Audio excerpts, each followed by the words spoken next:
I guess, first of all, can you give us a little bit of background on the Lake Management Society, why you were formed, and the type of work that you're doing? Yeah, so the Alberta Lake Management Society has been working on community science or participatory science heading into our 25th year now. We're a small charity based here in Edmonton, but we have a big task, which is monitoring a lot of the lakes across the province. And one of our main programs that people might be familiar with is called Lake Watch. And Lake Watch pairs our staff with volunteers out at lakes who have boats or who are anglers, and they work together to collect water quality data. So that program has been running for 25 years now, and we've collected tons of really great long-term data at some of our major recreational lakes across the province. So the information that you've gathered obviously paints a picture of the health, as you said, of lakes right across Alberta. Is it shared with Alberta Environment folks, DFO, if they've got a role to play in terms of maybe special fish species, that type of thing? And I guess the back end of that question is, what is the status of Alberta lakes in terms of their health?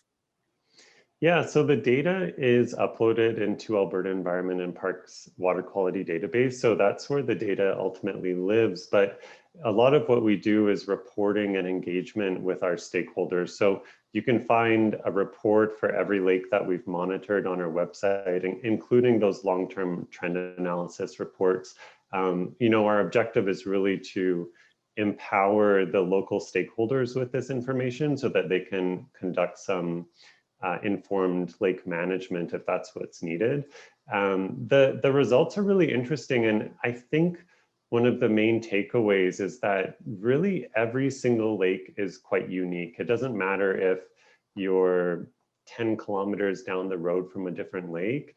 When you're looking at comparing lakes, it's very hard to draw a generalization. One lake could be losing water levels dramatically while the lake down the road is flooding. So it's hard to draw generalizations, but when you look individually at each lake, we're seeing interesting phenomenon. Maybe it's more variability in the intensity of cyanobacteria blooms each year. Maybe it's lake becoming more saline, the total dissolved solids increasing through the roof. So it's really on a kind of a case-by-case basis what's happening in Alberta lakes. So in that vein, talking about monitoring Alberta lakes, you've put a call out for some hardy souls, I guess is the best way to put it. This winter, you're looking for some folks to go out on the ice and do some water quality tests. Why is it important to be out there at this time of year?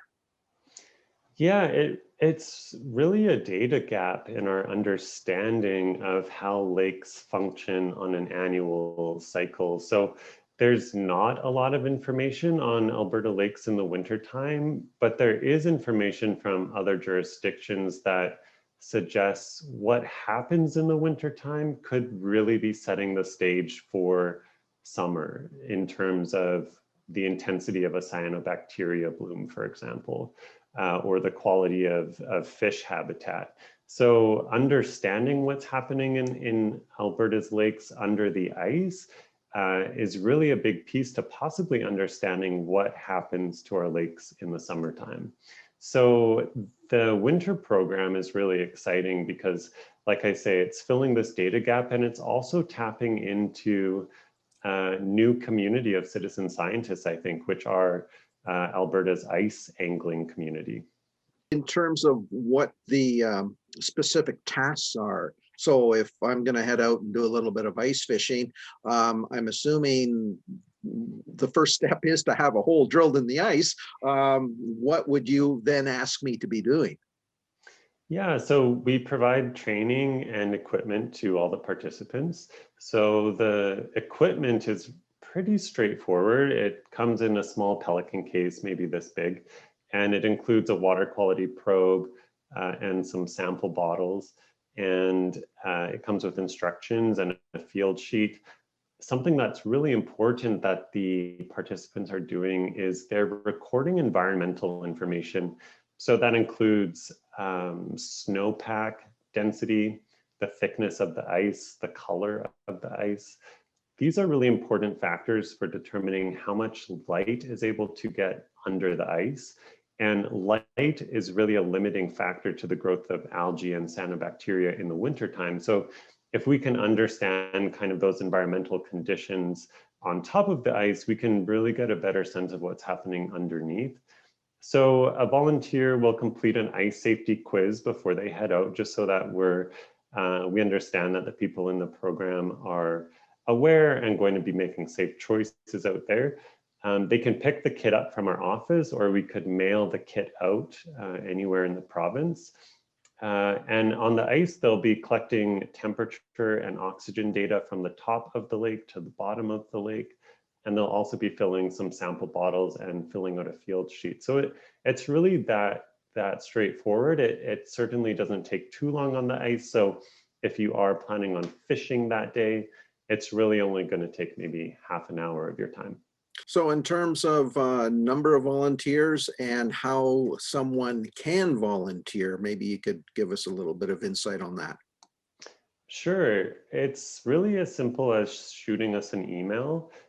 You can email programs@alms.ca and let us know that you're interested in taking a kit out, and we can get you set up with everything else.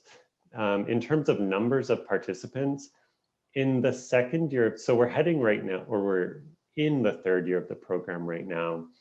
Last year, I believe we had 22, was it maybe 22 participants, but they sampled 44 different times throughout the winter, which is really great to go from basically 0 data to 44 sampling events throughout the winter time. And I didn't even have to get cold once. Like all these people, like you said, they're just really excited to be out there.